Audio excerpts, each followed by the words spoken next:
इचासीदी फरे से तो परीक्षा ngam-dabasu nate third division da lai haibagidamaktbu aduk yamna kappa hongnabro mi fail oiba mayam amasu lairibasidi awangi memthoi hoi fail oi hai ado kappadi lairadana angang mayam amaga ne sanaba tai langi nungai tabagi matau karimata su utiye to परीक्षा बु हंजिन हंजिन थाबा याइदना चाही खुदिंगी परीक्षा हाइदो अदुम लाकदौरिबनी चासिदी तो ओसे थेमुनो मदो ओइररोय दो बांगांग नोमगी tuition मफम अनीनी अइना थिंदना लौदना नोंजु नुसा खाइदगे मी मसाना पाउचे दे याउरिबा second position तारिबसे tuition तौदे हाय अइ सासु ट्यूशन तौरके मैट्रिक ता सेकेंड डिवीजन PUC दा सेकेंड डिवीजन BA दा 48 PC अदो मी गिनी मी से अमगा मानदे अइदिने ट्यूशन तौरई पासु यामना पारई अदुबुने मैट्रिक अहानबा थाबदने फेल ओय खंगब्रो इस खंगबदा कानाबा वानिना अमुक हाइबदा खंगजरे अदुदी PUC गी सो हाइरो उरो हाइरो तागे अइदिने नखोय PUC हाइबदो थारक्तिये तमसु तमी ट्यूशन सु चटली अदुगा कइदौरबा नंगना चेलसी हाइदना परीक्षा थारमदना चेले इदुदी अदुगी कोक्तुनबु मैट्रिक तगा सेकेंड डिवीजन गा ओइरमोय मामागी वारिसिदी इचा थुइबी नोगलै हे नुसिदे चो ngambirakanoamta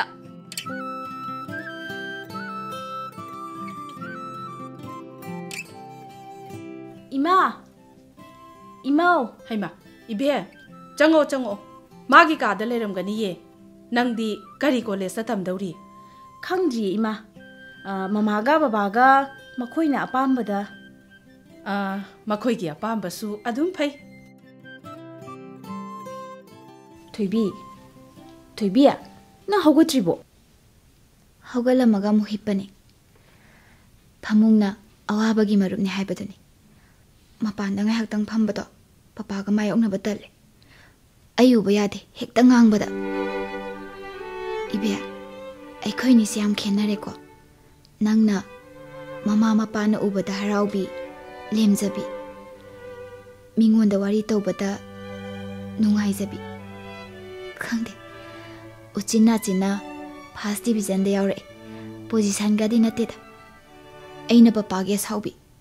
सिजख्रो द पंहाइदा आई खलिबा मागी निंबसे थुंगन खरसिराना हाय देहे माना खंजाबदु यौदबदुदा न्याक साउनिंबगी पंगांगांजरिनी मचाबु सेहनिंबा मामा मपाम त लेरमोइदा कनाना खंगी मपा लाख अमानी दुगी मनुंगदा अमा खक्तंग यावबदा एगी पपा ओइरमबसु कनाना खंग नखोइसे लाइरिक फबा हाइबदुनिको आइसिना लाइरिक फत्तबा नंगसिमने पंगांग नंगांगिसे इपंग पंगना पंगांग दंगांग बनती मसाना ताबा अचुंबदो असेंबदो हाइबने अदुबुदी स्कूल गी साना खोनाबदा नंगना फर्स्ट अहुम मरी सेकेंड अनि अहुम ताई आइना यावबो खुदिंग मिथीदा दुम ता होवे लमजेन असांगबदुददी आई मरी सुबताई नंगना फर्स्ट नंगदी साना खोनाबदा इनबा याबा मीनी वांगसु वांगी आ यौबा यानी सानाबदा मही चागदबा मीनी अदुसु पपाना सानाबा लंगफै थुपै चप्पा पामदे हाइदना यादे हेक्ता अदुगिदी खंगद्रे अदुबु नंगदी मिंगचेत लैना हिंगबगी लंबीसे सानाबदा ओइबा यारबनी इबे संगोम थक्सिसे चुजाकसिनने अथुंबिदुनी सिंगारासिना पपाना लेरकपनी चामिनरो मा संगोम से यामी यामल्ले मा यामदे थक्चिलो इमा थोइबी से साना हलसे मादी सोइदना ओइनी लेबा की सुमिंगचेत पुरकपा इसा की सु हिंगबगी लंबी ओइबा मीनसु सखंग माइखंग नबो ओइनी मा आइसुने साना हनिंगबनी इचासे मखोइगी मामा मा खुमलंपाकता कोच होइना लैबनी मानसु लाक्तना साना हनसी हाइदना अदुम हाइरबनी मदुदने मपानदी इजा मतुंतनी सानबदा मथंग चतखरगा ꯃꯤꯔꯝꯗꯒ ꯃꯌꯨꯝꯒ ꯄꯥꯟꯈ꯭ꯔꯗꯤꯌꯦꯅ ꯄꯥꯈꯠꯆꯗꯅ ꯌꯥꯗ꯭ꯔꯤꯕꯅꯤꯅꯦ ꯃꯄꯥꯅ ꯏꯁ ꯑꯩꯅ ꯌꯨꯝ ꯄꯥꯟꯕꯒꯁꯨ ꯑꯃꯨꯛ ꯈꯜꯂꯤꯕ ꯑꯣꯏꯔꯦ ꯍꯧꯖꯤꯛ ꯃꯇꯝꯁꯤꯗꯤ ꯃꯃꯥ ꯃꯄꯥ ꯑꯣꯏꯕꯁꯤꯡꯅ ꯃꯆꯥꯒꯤ ꯑꯄꯥꯝꯕ ꯊꯤꯡꯕ ꯀꯌꯥ ꯆꯠꯅꯗ꯭ꯔꯦꯗ ꯑꯩꯁꯦ ꯃꯥꯒꯤ ꯑꯄꯥꯝꯕ ꯗꯣꯛꯇꯔ ꯅꯠꯇ꯭ꯔꯒ ꯀꯝꯄꯤꯇꯤꯇꯤꯚ ꯑꯦꯛꯖꯥꯝꯒ ꯊꯥꯗꯅꯅꯦ IAS ꯇꯥꯔꯕꯗ AMCS ꯀꯥꯏꯗꯣ ꯑꯣꯏꯍꯟꯅꯤꯡꯉꯤ ꯑꯩꯒꯤ ꯀꯣꯛꯇꯥꯁꯤꯒ ꯃꯄꯥꯒꯤ ꯋꯥꯈꯜ ꯍꯧꯖꯤꯛꯁꯨ ꯍꯣꯡꯗ꯭ꯔꯤ ꯑꯗꯨꯅꯅꯦ ꯉꯥꯡꯅ ꯁꯛꯅꯕ ꯋꯥꯏꯗ ꯏꯕꯦ ꯑꯩꯅ ꯂꯥꯛꯏꯁꯦ ꯀꯔꯤ ꯀꯣꯂꯦꯖꯇ ꯇꯝꯃꯤꯟꯅꯁꯤꯒꯦ ꯑꯄꯥꯝꯕ ꯂꯩꯔꯕ꯭ꯔꯥ ꯂꯩꯇ꯭ꯔꯒꯗꯤ ꯑꯩꯈꯣꯏ ꯏꯃꯥ ꯍꯣꯏꯅ ꯑꯩꯒꯤ ꯃꯤꯡ ꯆꯟꯕꯗ ꯅꯪꯒꯤꯁꯨ ꯌꯥꯎꯍꯜꯍꯧꯔꯁꯦꯅ ꯂꯥꯛꯏꯅꯤ ꯑꯗꯨꯁꯨ ꯐꯩ ꯑꯗꯨꯕꯨꯅꯦ ꯃꯄꯥꯒ ꯃꯥꯒꯅ ꯈꯟꯅꯔꯤꯕꯁꯤꯗꯤ ꯍꯟꯖꯤꯜꯂꯒ ꯑꯦꯛꯖꯥꯝ ꯑꯃꯨꯛ ꯊꯥꯕ ꯗꯤꯕꯤꯖꯟ ꯇꯥꯟꯕꯒꯤ ꯋꯥꯅꯤ ꯍꯧꯖꯤꯛ ꯃꯇꯝꯗ ꯀꯔꯤꯒꯨꯝꯕ ꯑꯃ ꯇꯧꯒꯦ ꯈꯟꯕꯗ 3rd ꯗꯤꯕꯤꯖꯟꯅꯗꯤ ꯀꯗꯥꯏꯗ ꯆꯟꯅꯔꯨꯅꯤ ꯕꯦꯝꯃ ꯍꯥꯟꯅꯒꯤ ꯁ꯭ꯀꯨꯜꯗ ꯍꯟꯖꯟꯅ ꯇꯝꯕꯗꯤ ꯌꯥꯒꯗ꯭ꯔꯥ ꯌꯥꯔꯣꯏ ꯌꯥꯔꯣꯏ ꯍꯩꯃ ꯅꯈꯣꯏ ꯑꯅꯤꯃꯛ ꯋꯥꯔꯤꯗ ꯆꯥꯒ ꯑꯝꯇ ꯊꯛꯇ꯭ꯔꯤ ꯅꯈꯣꯏꯅꯅꯦ ꯑꯩꯉꯣꯟꯗꯗꯤ ꯍꯪꯗꯅ ꯄꯪꯈꯟꯗ ꯈꯟꯅꯣ ꯆꯨꯝꯅ ꯉꯥꯡꯅꯕꯒꯤ ꯋꯥꯅꯤ ꯏꯆꯥꯒꯤ ꯑꯄꯥꯝꯕ ꯑꯅꯤꯡꯕꯗꯨꯅꯤ ꯏꯃꯥ ꯍꯣꯏꯅ ꯆꯠꯊꯒꯗꯧꯔꯤꯕꯁꯤ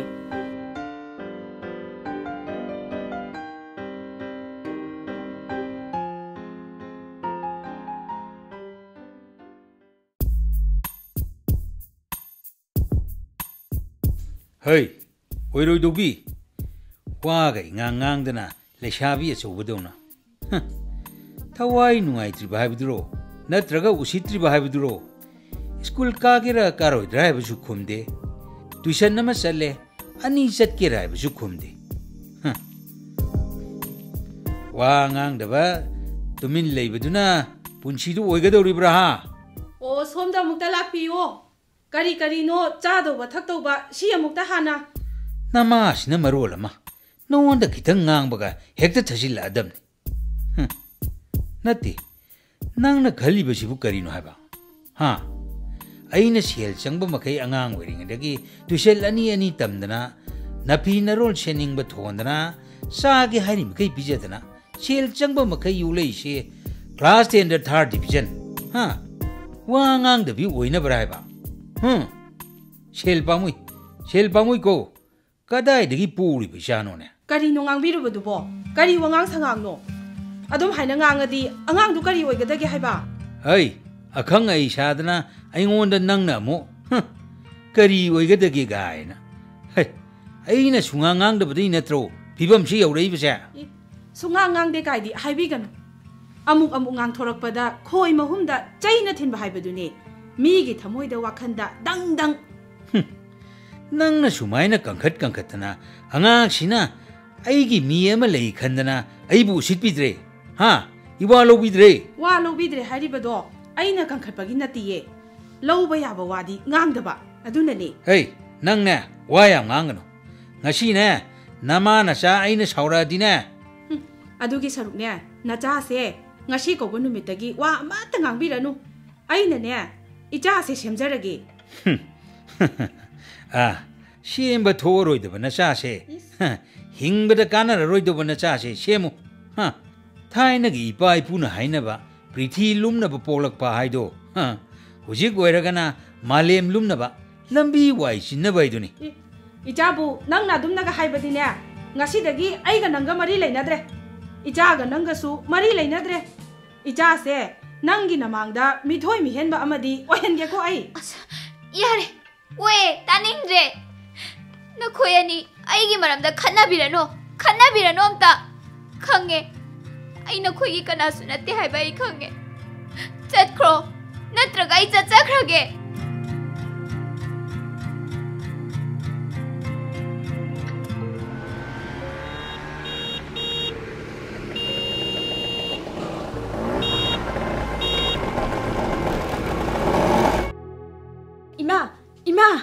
이마 토이비가이 레게 이마 이베 까이다우라겐 해낭보 이핑핑나 따우리두보 토이비가이 레게 바 이마 이몽다 레이람가니나 아이 톨라아게 파우제 바람이베네 이마수 토이비 통놀리시디 이마 토이비 자 토이비 통 항문해 이베 라이 낭보 까이다우라게 자 토이비 토이비 나나 따우리도 इमा लाओ सोमदा ता थोनाउ सिदम ती यंग लाओ इमा हा कइदौरगे हाइबा हाइमा थोइबी इजा थोइबी करिनो इजाना तौरी बसिबो करिनो ओ मखोय मपा अमुक दा लाओ इजा थोइबी से कइनो तौगरे कइदौरगे ने इजा थोइबी करिया कइदौर हाइमा तोरम बिस्ते केनो सोमदे मुदे थुगायो अखोइगी नुंथांग अचौबदुदि इजा थोइबी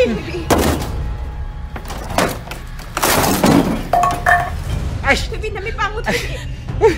करी बथौनो तौरी बसिदि इजा थोइबी करी बथौनो बाई बेमा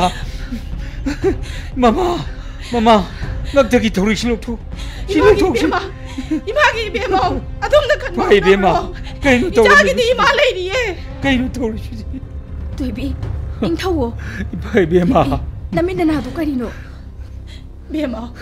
चा थोइबी करिनो नंगना तौरी बसिबो आई केसु तौते बाई बेमा कइ इबे थोइबी नंग यम फत्तबा इमानबिनी अइना नंग तबु थाजदुना नंगोंदा मेसेज तो थाबनी दुगदे अइगी निंबसु थुगाई ngasiगidi नखोय मयामगी नुमित ओय बाई बेमा अदुबु नुमित यामना लेहौरी करी अइगिसु नुमित अमदी सोइदना फंगने करी रोई बाई बेमा इमागी इजा थोय इजागी अवाब पुंबा इमा खंगे नंगना दुमना तौरबदी इमादी कमदौनी इमादी कनागा लेहोगनी इजा थोइबी नंगिदी अफब नुपा अमा लेरिसिदि इजा थोइबी मायाम फै माना अइगी सिगी लंबी से ताकपीखिबने बचा थोइबी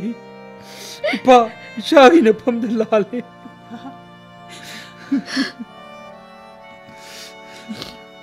चा थोइबी इमागी पबुंग दे लाओ इबे असोम दे सच्ची असोम दे लाओ लाओ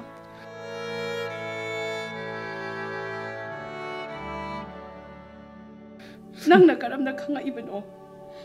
आई मोबाइल दे येंगदना लेबा अदुदा माना मेसेज थारे ओ माना थारे सी येंगो इमा पाओ इबे यार अइना नंगोंदा मेसेज थारिबदो अदुमना वावा लाउनबा नत्ती अदु ओइरसु अइगी मथंग लालोंदी फोंगलगा लोइरे करी मखोय मपा सिलिंग फैन गदो लौथोकनबा मी अमा थिबियु अदुगने कादु लाय अमुक्ता कोइरम थोकनबा तौसे होय चौकरीगा थौरीगदो कदाइदनो अमुक्ता थमख्रो होय थोइबी अमुक्ता फजने हिपो तुमिंदा लयु वाखंदो फाथौ हाइबा चा थोइबी नंगबो थोय लाओ से ऐसु हिपके लाओ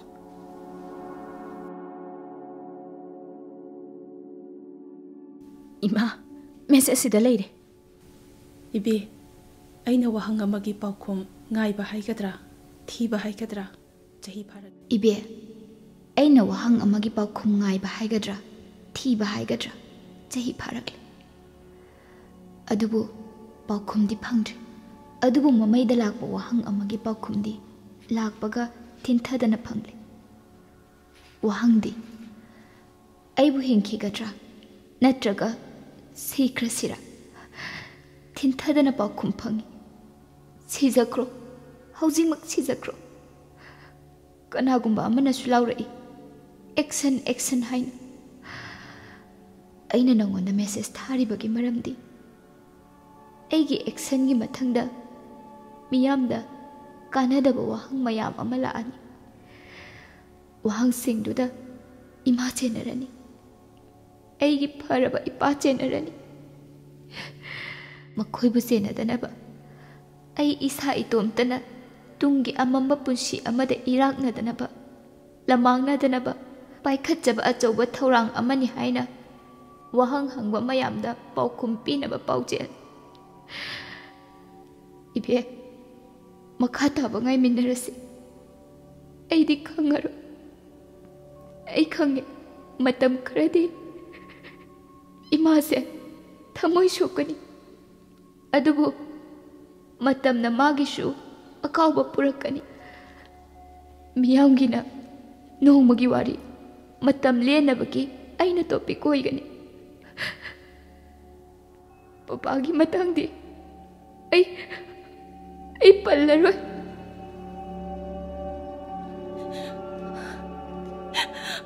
ibe nangna icha thoibibu tasengna nuksibiba nangna singba mi am oibagi ichagi mathwai kalhobani kanagumbi am oirambadi message adugi manung hunjinbadi khangbidana mamanabi singda message ado thakini sandokani thoibi ngawdore haidana kaino na khoenina ai seudabagiro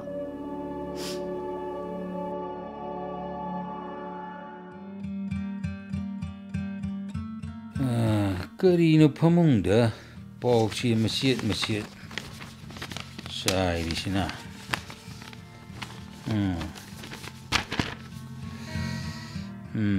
Dili da nupama leita lairi ki seitiang khangbung amda badagi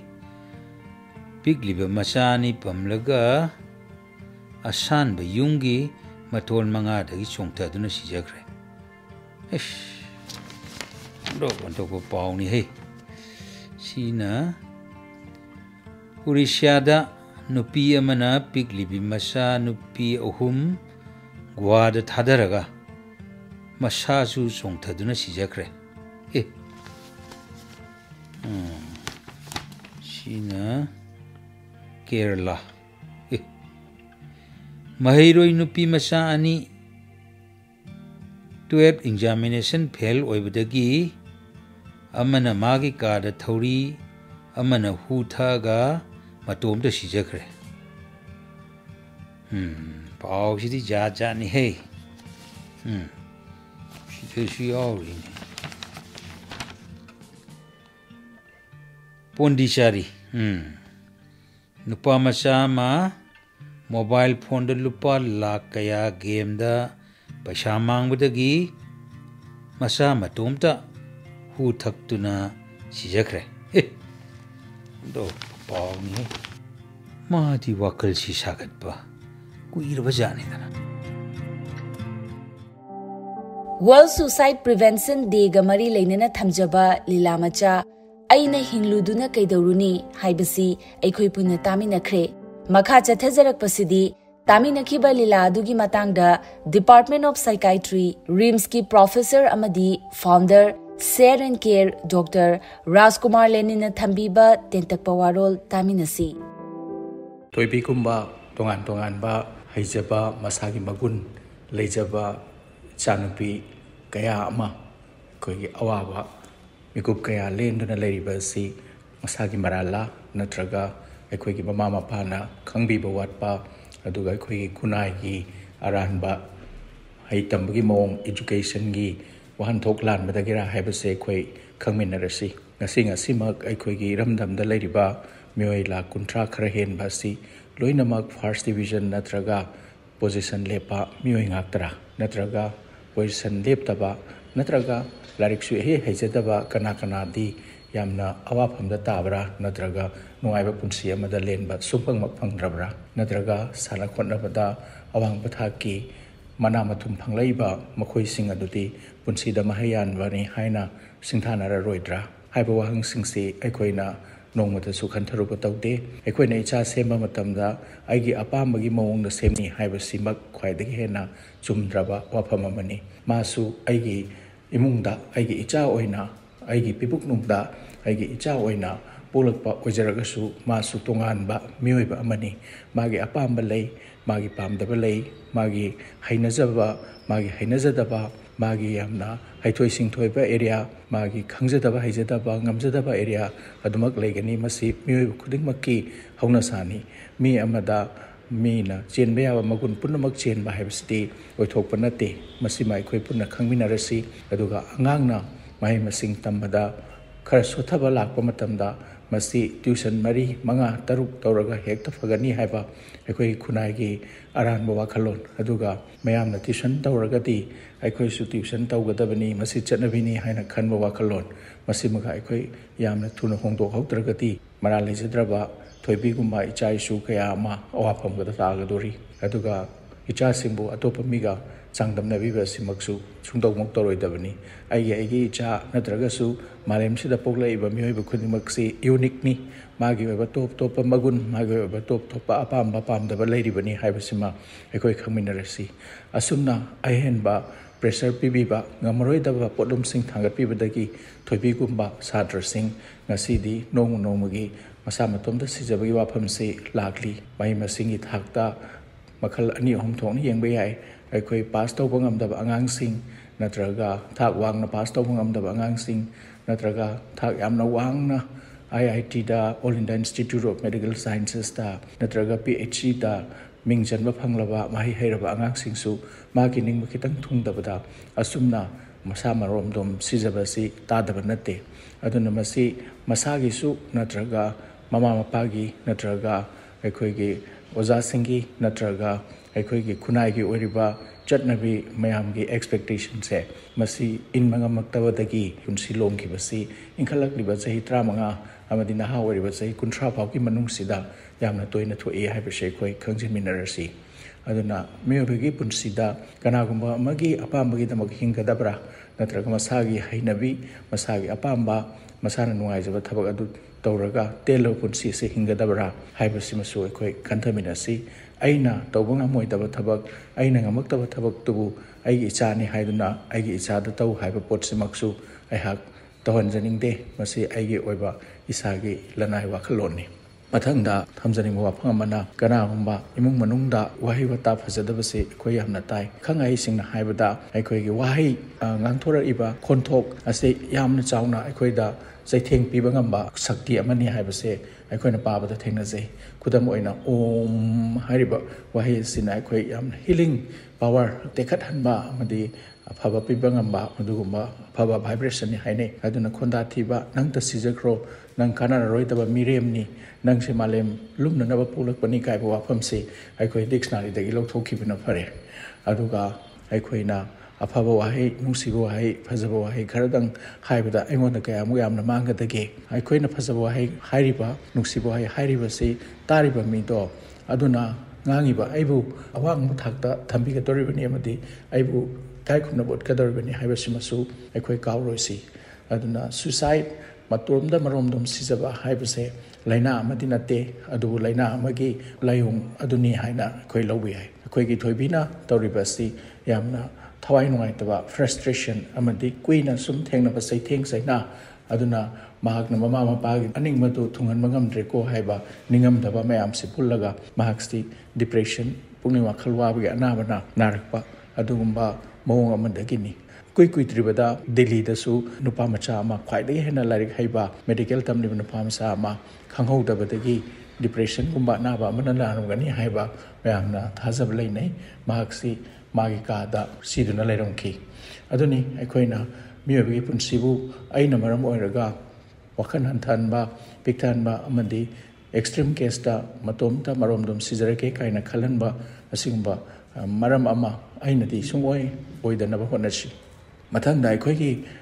ꯄꯨꯟꯁꯤꯒꯤ ꯃꯍꯥꯎ ꯄꯨꯟꯁꯤꯒꯤ ꯍꯤꯡꯕꯒꯤ ꯃꯔꯝ ꯑꯃ ꯃꯤ ꯑꯃꯗ ꯑꯩꯈꯣꯏꯅ ꯄꯤꯕ ꯉꯝꯃꯒꯗꯤ ꯃꯗꯨꯗꯒꯤ ꯍꯦꯟꯅ ꯆꯥꯎꯕ ꯑꯩꯈꯣꯏꯒꯤ ꯈꯨꯗꯣꯜ ꯑꯃ ꯂꯩꯔꯔꯣꯏ ꯁꯨꯁꯥꯏꯠ ꯍꯥꯏꯔꯤꯕ ꯃꯔꯣꯝꯗꯣꯝ ꯁꯤꯖꯕ ꯃꯑꯣꯡ ꯑꯁꯦ ꯀꯟꯕ ꯌꯥꯏ ꯀꯔꯝꯅ ꯑꯩꯈꯣꯏꯅ ꯈꯪꯉꯤ ꯃꯗꯨꯗꯤ ꯑꯕꯦꯅ ꯃꯥꯒꯤ ꯅꯨꯡꯁꯤꯖꯔꯕ ꯃꯃꯥꯟꯅꯕꯤꯒꯤ ꯃꯦꯁꯦꯖ ꯐꯪꯕꯒ ꯈꯨꯗꯛꯇ ꯂꯥꯛꯇꯅ ꯃꯇꯝ ꯆꯥꯅ ꯊꯣꯏꯕꯤꯕꯨ ꯀꯟꯕ ꯉꯝꯍꯧꯏ ꯑꯁꯨꯝꯅ ꯀꯅꯥꯒꯨꯝꯕ ꯑꯃꯅ ꯁꯨꯁꯥꯏꯠ ꯇꯧꯗꯨꯅ ꯂꯩꯔꯣꯏꯗꯕꯁꯦ ꯀꯅꯥꯒꯨꯝꯕ ꯃꯥꯒꯤ ꯌꯥꯝꯅ ꯅꯨꯡꯁꯤꯖꯕ ꯃꯤ ꯃꯃꯥ ꯃꯄꯥ ꯃꯔꯤ ꯃꯇꯥ ꯃꯔꯨꯞ ꯃꯄꯥꯡ ꯗꯣꯛꯇꯔ ꯅꯠꯇ꯭ꯔꯒ ꯀꯅꯥꯒꯨꯝꯕ ꯃꯃꯥꯟꯅꯕ ꯑꯃꯗ ꯁꯣꯏꯗꯅ ꯃꯥꯒꯤ ꯄꯥꯎꯁꯤ ꯃꯇꯝ ꯈꯔꯒꯤ ꯃꯃꯥꯡꯗ ꯁꯣꯏꯗꯅꯃꯛ ꯈꯪꯍꯜꯂꯝꯃꯤ ꯍꯥꯏꯕꯒꯤ ꯐꯖꯔꯕ ꯈꯨꯖꯝ ꯑꯃꯁꯨ ꯇꯥꯃꯤꯟꯅꯔꯤꯕ ꯂꯤꯂꯥ ꯑꯁꯤꯅ ꯇꯥꯛꯏ ꯑꯗꯨꯅ ꯀꯅꯥꯒꯨꯝꯕ ꯑꯃꯅ ꯁꯤꯒꯨꯝꯕ ꯊꯋꯥꯏ ꯅꯨꯡꯉꯥꯏꯇꯕꯒꯤ ꯋꯥꯐꯝ ꯅꯠꯇ꯭ꯔꯒ ꯄꯨꯟꯁꯤꯁꯤ ꯃꯃꯜ ꯌꯥꯎꯗ꯭ꯔꯕꯗꯧꯅ ꯈꯜꯂꯛꯄꯒꯤ ꯃꯤꯀꯨꯞ ꯑꯁꯤꯒꯨꯝꯕꯒꯤ ꯃꯑꯣꯡ ꯎꯔꯛꯄ ꯀꯥꯟꯗ ꯏꯔꯥꯏ ꯂꯥꯏꯅ ꯂꯧꯊꯣꯛꯄꯤꯒꯅꯨ ꯃꯗꯨꯗ ꯑꯩꯈꯣꯏꯅ ꯃꯥꯒ ꯂꯣꯏꯅꯕꯤꯔꯒ ꯃꯤꯅꯨꯡꯁꯤ ꯎꯠꯄꯤꯗꯨꯅ ꯀꯔꯤ ꯅꯨꯡꯉꯥꯏꯇꯕ ꯂꯩꯔꯦ ꯀꯔꯝꯕ ꯈꯨꯗꯣꯡꯆꯥꯗꯕ ꯊꯣꯛꯑꯦ ꯍꯥꯏꯕꯅꯆꯤꯡꯕ ꯍꯪꯕꯤꯕꯁꯤ ꯈꯪꯅ ꯆꯥꯟꯅꯕ ꯑꯃꯗꯤ ꯃꯔꯨꯞ ꯃꯄꯥꯡ ꯑꯃ ꯑꯣꯏꯕꯒꯤ ꯇꯧꯗ꯭ꯔꯕ ꯌꯥꯗ꯭ꯔꯕ ꯏꯊꯧꯅꯤ ꯍꯥꯏꯕꯁꯤꯃꯒ ꯅꯤꯡꯁꯤꯡꯍꯜꯂꯤ पुनम से तारगा मालेम की फजख्रबा मालेम की नुस्तिख्रबा खुदसेम की अमदी हिंगमिनबगी नुंगाइबगी माहौसे अखोय पुनम येनदुना फंगमिनबगी मथौ ताई अमना अमदा इम्पोज तौबा हाइबदी नंग सी तौदबा यादे नंग सी तौगदबनी हाइबा अदुगा हारिबा मी अदुगी अपाम्बा हैनजबा पोतुना नमथरगा थंबिबना पुनसिदा कैदोंगैदसु नुंगाइमिनबगी पोटसिदी फंगबा ngамoi aduna akhoi punamak ngasidagi wakhan taminaraga mi ama sema matamda ija ama sema matamda phanglakpa mark adu khaktana akhoi gi pandam oiraroi si mi adu mapung phana khunai sida tinjaba ngamna nabagi damakta tongan ba magun mayam ama lei madudi masana ihana harau tayamna leiba ngamba masa mau phaba aduga mi ga wari batai phasana saba ngamba mana ngamjaba pamjaba lamamada magisu mapung phana ting pudokna hingjaba ngamba uthokpa ngamba amadi madudagi magi noma noma hingnanabagi stentok lambi ma oijaba loinana mana sentok lambi adu tanwa matamda nungaina hingjaba nungaiba phangjaba aduma punsi marel ma phangminanabagi damakta ekhoi punamakna wakhal taminaba machangi ekhoi gi aphinga phai dongna panglau lauba pangangang pangchai chaibana punsi marel amat oiba aduguma punsi di thodokna mayamna singthanaba oide adugi mathakta maduna marum oiraga mioi ke ai punsi da negative oiba phatanungda thoknabagi awa phamda tanabagi masakama oheli haibasi tamina kribili la sina mek sena utle mayam punamak makeup thokminarasi